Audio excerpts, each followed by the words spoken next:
दोस्तों, आप सभी को मेरे YouTube चैनल में स्वागत है। चलिए एक कहानी शुरू करते हैं। कौन अपना है इस दुनिया में। कहानी को शुरू से अंत तक सुनना, सुनने के बाद सब्सक्राइब जरूर करना। सुषमा के चिल्लाने की आवाज़ सुनकर रमा सख्ते में आ गई।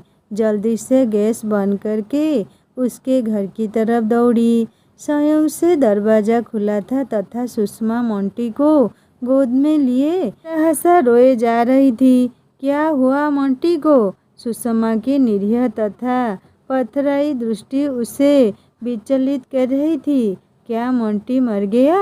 पिछले कुछ दिनों से वह बीमार चल रहा था। उसे मालूम था कि सुषमा जी के लिए उसकी अहमियत क्या थी। उसी के साथ उनका दिन प्रारंभ होता था तथा उसी के साथ खत्म भी होता था। क्या हुआ सुषमा जी को। उसी की तरह सुषमा के बेतहाशा रोने की आवाज़ सुनकर पहुंची बीना ने अंदर आते हुए पूछा। वस्तु स्थिति जाकर वह मुस्कुरा उठी, मानो कह रही हो हम तो कुछ और ही समझे थे। रमा समझ गई कि उसके कहने का आशय क्या है। वस्तुतः सुषमा के पति विमल को कुछ दिन पूर्व हार्ट अटैक आया था। स्थिति काफ़ी नाजुक हो गई थी। काफ़ी मुश्किल से उन्होंने जिंदगी की जंग जीती थी। उसने उससे कहना चाहा, मुस्कुराना बंद करो बीना। स्थिति की नज़ाकत को समझो, पर प्रकट में कहा, तुम यहाँ बैठो बीना, मैं ज़रा फ़ोन करके आती हूँ। बाहर आई तो अपार्टमेंट के कुछ लोग दरवाजे के पास असमंजस की स्थिति में खड़े थे। रमा के बताने पर कि सुषमा का कुत्ता मोंटी मर गया है। बीना की तरह ही व्यंग्यात्मक मुस्कुराहट लिए कुछ लोग तो बाहर से ही लौट गए, कुछ अंदर गए। जो अंदर गए वह भी सहानुभूतिवश नहीं गए थे, वरना शायद इस विचित्र स्थिति में सुषमा की मन स्थिति का आनंद लेने गए थे। रमा को लोगों की यह मानसिकता विचलित कर रही थी। किसी के लिए किसी का क्या महत्व है, इसका निर्णय दूसरा भला कैसे कर सकता है। अपने विचारों को रोकते हुए उसने विमलीज तथा दीपेंदु को फोन किया। फोन पर सूचना देकर वह पुनः सुषमा जी के घर गई। वह पहले की तरह ही बिलख बिलख कर रो रही थी। अब तक सुषमा की आवाज़ सुनकर अपार्टमेंट की लगभग सभी महिलाएं पहुंच गई थी, किंतु उन सबके चेहरे पर बिना जैसे ही भाव रमा को परेशान कर रहे थे। पर रमा ने अपने मन में आते विचारों को यह सोचकर झटका कि यदि वह स्वयं सुषमा जी को वर्षों से नहीं जानती होती तो शायद वह भी लोगों की इस जमात में सम्मिलित होती। रमा के पति दीपेंदु तथा सुषमा के पति विमल दोनों एक ही कंपनी में काम करते थे। दोनों में पारिवारिक मित्रता थी, अतः जब घर खरीदने की बात आई तो उन्होंने एक ही अपार्टमेंट में फ्लैट बुक करवाया था तथा साथ ही साथ इस अपार्टमेंट में आए थे। उनके अलावा इस अपार्टमेंट में 10 फैमिली और थी, पर विमल और दीपेंदु के वर्षों से एक साथ काम करने के कारण उनमें आपस में कुछ ज़्यादा ही लगाव और अपनत्व था। सुषमा को अपने पति और बच्चों से इतना अधिक मानसिक एवं भावनात्मक लगाव था कि उनके ऑफिस तथा स्कूल से आने में जरा भी सी देरी होने पर वह चिंतित हो उठती थी। स्वयं तो परेशान होती थी, अपने साथ दूसरों को भी परेशान कर डालती थी। करीबी दोस्त होने के कारण ऐसी स्थिति में उसे ही उन्हें समझना पड़ता था। कभी कभी लगता था कि कहीं वह मानसिक रूप से अवस्था तो नहीं है, लेकिन ऐसा कुछ नहीं था, क्योंकि राजनीतिक सामाजिक विषयों पर उनकी पकड़ इतनी अच्छी थी कि उसके बारे में ऐसा सोचना अपने ही विचारों को दूषित करना था।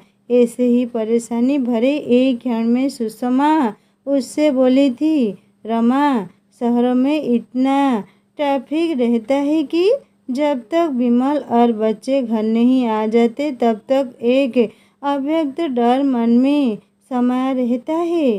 पता नहीं ऐसा मुझे ही होता है या अन्य सबको भी होता है। ऐसी स्थितियों में परेशान तो सब होते हैं सुषमा, लेकिन तुम्हारे जैसा मानसिक संतुलन कोई नहीं खोता। जब जो होना होता है वह होता ही है, फिर बेवजह चिंता क्यों? सदा नकारात्मक दृष्टिकोण अपनाना, बेवजह काल्पनिक घटनाओं के बारे में सोच सोच कर सदा परेशान रहना अपने स्वास्थ्य को ही खराब करना है। रमा ने उन्हें समझाते हुए कहा। इन विचारों पर मेरा कोई बस नहीं है रमा, विवशता युक्त स्वर में उन्होंने कहा था। रमा चाहकर भी उन्हें कभी समझा नहीं पाई थी। मन के अव्यक्त डर के कारण उन्हें कभी कभी नींद की गोली खाकर भी सोना पड़ता था। बातों बातों में एक दिन विमल जी से ही पता चला कि जब वह मात्र 10 वर्ष की थी, एक दिन उनके पिता उनको शाम को बाहर घुमाने का वादा कर ऑफिस से जल्दी आने के लिए कहकर गए थे। वह तैयार होकर उनका इंतजार कर रही थी, पर वह नहीं आया तो उनका सब। इस घटना ने उनके मस्तिष्क पर गहरा असर किया था। एक अव्यक्त डर ने उनके मन में ऐसी जड़ें जमा ली जिससे वह आज तक निजात नहीं पा सकी है। यही कारण है कि उनके या बच्चों के आने में जरा भी देर होने पर वह विचलित हो उठती है। सुषमा के पुत्र उपमन्यु का मेडिकल में चयन हो गया। उसे पुणे जाना था। पहले तो वह उसे वहाँ पढ़ने भेजने के लिए तैयार ही नहीं हो रही थी। सबके समझाने पर बूझे मन से तैयार भी हुई तो उससे एक वादा लिया कि वह उनसे रोजाना बात किया करेगा। उसने अपना वादा निभाया भी था। कुछ ही दिनों पश्चात बेटी सुनैना का विवाह तय हो गया। लड़के वाले महीने भर के अंदर ही विवाह चाहते थे। थोड़े सुख तथा थोड़े दुख के साथ उन्होंने यह भी स्वीकार कर लिया। विवाह खूब धूमधाम से हुआ, लेकिन पुत्री के विवाह के पश्चात पसरा सुनापन उनसे उनकी हंसी छीन ले गया। जब उपमन्यु या सुनैना आते तभी उनके घर में रौनक होती। मेडिकल की पढ़ाई पूरी होते ही उन्होंने उपमन्यु का विवाह भी धूमधाम से कर दिया। बहू नमिता भी डॉक्टर थी। वह चाहती थी कि उपमन्यु उसी शहर में एक नर्सिंग होम खोल ले, जिससे कि वह साथ साथ रह सके। लेकिन उपमन्यु और पढ़ना चाहता था। उसे स्टेट के एक कॉलेज में एडमिशन भी मिल गया था। माँ के दबाव में उसने विवाह तो कर लिया था, पर बाहर जाने की अपनी जिद पर अड़ा रहा।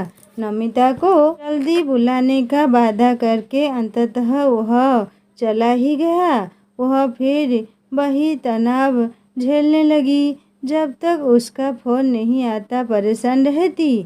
न जाने वह कैसा होगा, ढंग से खाना मिलता होगा या नहीं। तरह तरह की चिंताएं उन्हें परेशान करने लगी थी। कभी वह उनसे मिलने जाती तो सिवाय शिकायतों और परेशानियों के उनके पास कुछ नहीं रहता था। नमिता जब तक रही तब तक वह थोड़ा खुश नजर आती रही, लेकिन उसके जाने के पश्चात जैसे उन्होंने वैराग्य ही ले लिया था। एक दिन आधी रात को कॉलिंग बेल की आवाज़ सुनकर रमा ने दरवाज़ा खोला। घबराई हुई सुषमा थी। हाँफते काँपते वो बोली, रमा पता नहीं इनको क्या हो गया है, समझ में नहीं आ रहा है क्या करूं। उसने दीपेंदु को जगाया। जाकर देखा तो पाया कि विमल अपने सीने को दबाए तड़प रहे हैं। दीपेंदु ने जल्दी से गाड़ी निकाली तथा उन्हें अस्पताल ले गए। उन्हें सीवियर अटैक आया था।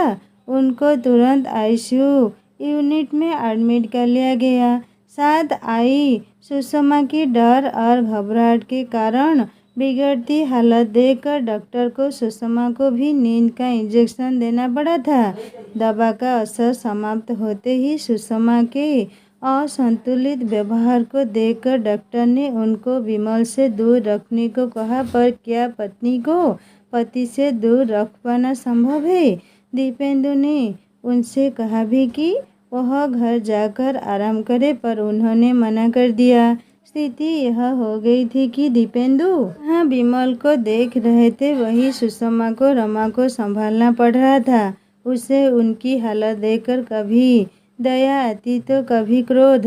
वह समझ नहीं पा रही थी कि उनका यह व्यवहार विमल के प्रति अतिशय प्रेम के कारण है या अपनी असुरक्षा की भावना को लेकर है। सुषमा की ऐसी हालत देखकर रमा को कभी कभी लगता कहीं वह दिखावा तो नहीं कर रही है।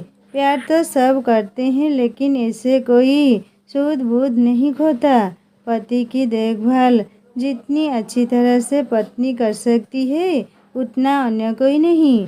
पर वह तो समझना ही नहीं चाहती थी। बस एक जगह बैठी विमल को टकटकी लगाकर देखती रहती। रमा यदि जिद करके उन्हें कुछ खिला देती तो खा लेती, वरना वैसे ही भूखी ही बैठी रहती। हर समय वह एक ही रट लगाए हुए थी, हे भगवान मुझे उठा लो, पर इनको कुछ मत होने देना। इनके बिना मैं कैसे रहूँगी? पता नहीं डॉक्टरों की दवा काम में आई या सुषमा की दुआ। विमल ठीक होकर घर आ गए, तब जाकर सुषमा सहज हो पाई। ठीक होने पर विमल जी ने ऑफिस जाना प्रारंभ कर दिया था, पर विमल की बीमारी के कारण उत्पन्न चिंता या असुरक्षा की भावना ने उन्हें और भी असहज बना दिया था। जब भी वह आती या वह मिलने जाती, वह जमाने भर की शिकायतें लिए असहाय और बेबस नजर आती। विमल भी उनकी हालत देखकर परेशान नजर आते थे। एक दिन वह उनसे मिलने गई तो उसे देखकर बोली, रमा यह कैसी जिंदगी है? जिनके लिए इतना सब किया वही हमें छोड़ अपनी नई दुनिया बसाने चले गए। आज वे अपनी दुनिया में इतने रम गए हैं कि उन्हें इस बात की परवाह ही नहीं है कि उनके अपने माता पिता कैसे हैं। सुषमा तुम्हें तो यह सोचकर खुश होना चाहिए कि तुम्हारे दोनों बच्चे सुखी जीवन जी रहे हैं। उपमन्यु ने अगर अपने लिए एक अलग सपना देखा है तो इसमें बुरा क्या है? सुना ना, वह अपना घर बार छोड़कर बार बार तुमसे मिलने कैसे आ सकती है? जरा उनकी सोचो। जिसके संतान नहीं है या है भी तो अपाहिज या बीमार या अपने माता पिता के साथ अमानवीय बर्ताव करती है। जिंदगी को स्वस्थ नजरिए से देखना सीख। इस संसार में सब अपना अपना भाग्य लेकर कर्म करने आए हैं। कब तक मोह ममता के बंधन में उन्हें बांध कर रखोगी? सुख दुख इंसानी जीवन के अहम हिस्से हैं, जिनसे होकर हर इंसान को गुजरना पड़ता है। जो होना है वह तो होकर ही रहेगा, अतः व्यर्थ की चिंता छोड़ो, स्वयं भी जियो और उन्हें भी जीने दो। इंसान वही है जो हर परिस्थिति के अनुसार स्वयं को ढाल सके तथा अपना संतुलन न खोए। इतना समझ लो, दुखी इंसान के पास कोई नहीं आता। आखिर आए भी क्यों? वह स्वयं भी दुखी रहता है तथा दूसरों को भी दुखी कर देता है। जरा विमल जी की सोचो, क्या हालत हो गई है उनकी। कहीं तुम्हारे इस व्यवहार के कारण ही तो उन्हें अटैक नहीं आया। उनके पास सिर्फ घर की ही नहीं बाहर की भी समस्याएं हैं। यदि तुम अपना ही रोना रोती रही तो वह अपनी समस्याएं किसको बताएंगे? यदि अभी तुम अपने नजरिए में बदलाव नहीं ला पाई तो कहीं ऐसा न हो कि एक दिन तुम उन्हें ही खो दो। सुषमा फटी फटी आंखों से उसे देखती रह गई। वह उनसे यह सब कहना नहीं चाहती थी, लेकिन आज पता नहीं कैसे मन का गुबार निकल गया था। पता नहीं विमल कैसे सह पाते होंगे उन्हें। सदा एक नकारात्मक दृष्टिकोण अपनाना तथा दुखी होते रहना। पता नहीं कैसा शौक बन गया था उनका। वर्षों की जान पहचान थी, अतः न चाहते हुए भी वह स्वयं को उनके घर जाने से रोक नहीं पाती थी। पता नहीं यह उसका उनके प्रति उसका अतिशय लगाव था या सहानुभूति थी। एक दिन वह उनसे मिलने घर गई तो देखा कि वह बोतल से छोटे से पिल्ले को ले दूध पिलाने की कोशिश कर रही है। उसे आश्चर्य से देखते देखकर बोली, रमा, जीना तो है ही, अकेले मन नहीं लगता था, खाली घर काटने को दौड़ता था। कोई साथ में रहेगा तो व्यस्त रहूंगी, व्यर्थ इधर उधर की बातें सोचकर परेशान नहीं होगी। उससे भी बड़ी बात, कम से कम यह हमें छोड़कर तो नहीं जाएगा, सोचकर इसे ले आई। देखो कितना प्यारा है, बाल तो एकदम रेशम जैसे, छूकर तो देख इस बाल सुलभ। उत्सुकता से उन्होंने कहा था, कम से कम यह हमें छोड़कर तो नहीं जाएगा। उनके इस वाक्य में उसे उनमें एक अनोखा आत्मविश्वास नजर आया था। शायद यही कारण था कि उस बेजुबान ने उनके अंदर एक अदम्य साहस और चेतना का संचार कर दिया था। लगता था कि उन्होंने एक नई जिंदगी प्रारंभ कर दी है, जिसमें वह थी, उनका मोंटी था। अब उनकी सारी बातें उसके इर्द गिर्द ही घूमने लगी थी। मसलन उसने क्या खाया, उसको क्या पसंद है, यहाँ तक ठंड प्रारंभ हुई तो उनके हाथों में ऊन सिलाई देख पूछ बैठी, किसके लिए स्वेटर बुन रही हो? मोंटी के लिए, सहज स्वर में उत्तर दिया था। थोड़ा बड़ा हुआ तो उसे लेकर सुबह शाम घूमने जाने लगी। जिंदगी चल निकली थी। लगता था कि उनके जीवन का बुरा अध्याय समाप्त हो गया है और अब यह घटना समझ नहीं पा रही थी कि कैसे उन्हें दिलासा दे। विमल और दीपेंदु डॉक्टर को साथ लेकर आने से रमा के विचारों पर ब्रेक लग गया। डॉक्टर ने आते ही उन्हें नींद का इंजेक्शन लगा दिया। विमल और दीपेंदु जाकर उस बेजुबान को दफना आए। सब चले गए, किंतु वह उनके पास ही बैठी रही। विमल के लौटने पर वह घर आ गई, पर मन बेहद विचलित था। उसे चिंतित देखकर उसकी 6 वर्षीय पोती शिखा, जो सुबह से पूरे घटनाक्रम को देख रही थी, ने तोतली आवाज में कहा, दादी, क्या मोंटी वाली? दादी का मोंटी मल गया? हाँ बेटी, रमा ने उसे आंख में छिपाते हुए कहा। दादी, वह अब कभी नहीं आएगा? उसकी आंखों में प्रश्न था। हाँ बेटी, इस बार रमा की भी आंखों में आंसू आ गए। ये आंसू मोंटी के प्रति श्रद्धांजलि थे या अपनी अभिनव मित्र सुषमा के दुख से द्रवित होने के कारण थे, वह समझ नहीं पाई। क्या इसीलिए वह लो रही है? मेला यह सिल्की उन्हें दे दीजिए, वह चुप हो जाएगी। शिखा ने सिल्की को सहलाते हुए कहा। लेकिन बेटा, यह तो तुम्हारा है, तुमने जिद करके इसे मंगाया था, तो क्या हुआ? मैं दादाजी से कहकर दूसरा मंगवा लूँगी। शिखा अक्सर मोंटी से खेलने सुषमा के घर आती रहती थी तथा उन्हें मोंटी वाली दादी कहकर बुलाती थी। इस संबोधन पर सुषमा को भी कोई ऐतराज नहीं था, वरना वह उसकी प्यार भरी बातें सुनकर खुश ही होती थी। कुछ दिन पूर्व सुषमा को अपनी ननद को लड़के के विवाह में जाना पड़ा। तब शिखा मोंटी को न पाकर उस जैसा ही पपी लेने की जिद करने लगी, तो दीपेंदु ने ही उसे वैसा ही पपी लाकर दे दिया था। तब शिखा ने उसके मुलायम रेशमी बालों को देखकर उसका नाम सिल्की रखा था। अतः उसके अप्रत्याशित प्रस्ताव को सुनकर रमा आश्चर्यचकित रह गई तथा पुनः बोली, लेकिन बेटा यह तो तुम्हारा है।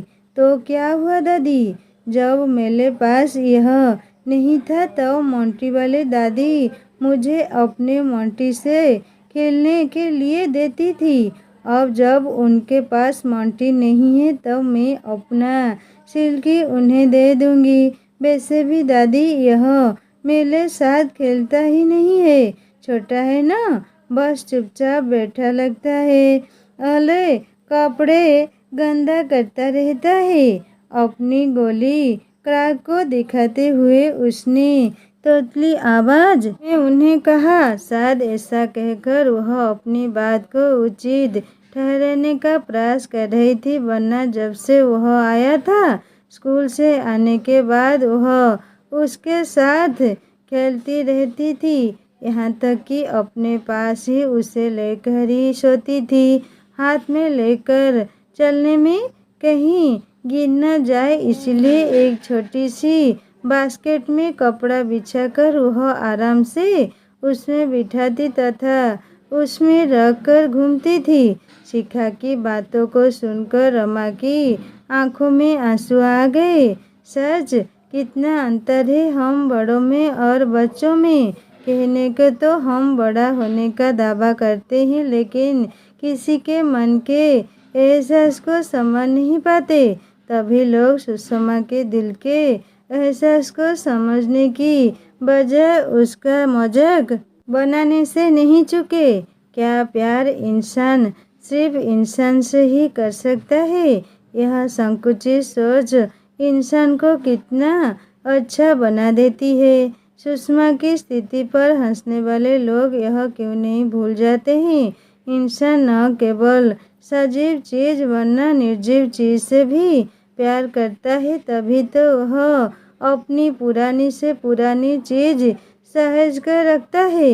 लोग तो अपने लगाए पेड़ पौधों को भी मुरझाने नहीं देते, फिर मोंटी तो सजीव था और सुषमा का सब कुछ, उनका बच्चा, उनका साथी, उनका हमदर्द। सच कहे तो उसने उनकी जिंदगी को नई दिशा दी थी। सुषमा की जिस पीड़ा को वंदना जैसी महिलाएं नहीं समझ पाई थी, उसे इस नन्ही जान ने समझ लिया था तथा उसका उपाय भी सोच लिया था। उसे अपने अंश पर गर्व हो आया था। वास्तव में इंसान वही है जो किसी के दुख में दुखी हो, न कि उसका मजाक बनाए। क्या सोच रही हो दादी? चलो न मोंटी वाली दादी के घर। वह उसका हाथ पकड़कर उनके घर ले आई। सुषमा अपने बेड पर बैठी मोंटी की उस तस्वीर को निहार रही थी जो उन्होंने उस समय खींची थी जब वह 1 साल का हुआ था। पास में बैठे विमल उनसे कुछ खाने का आग्रह कर रहे थे, पर उनकी आंखों से आंसू रुकने का नाम ही नहीं ले रहे थे। मोंटी वाली दादी, मोंटी आपके पास नहीं रहा तो क्या हुआ? आप मेरा सिल्की ले लीजिए। उसने छोटी सी बास्केट जिसमें सिल्की था उनको देने का प्रयास करते हुए कहा।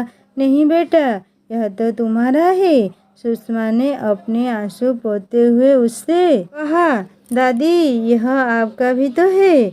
जब मेरे पास यह नहीं था तब आप मुझे अपने मोंटी से खेलने देती थी। अब जब आपके पास आपका मोंटी नहीं है तब आप इसके साथ खेलिए।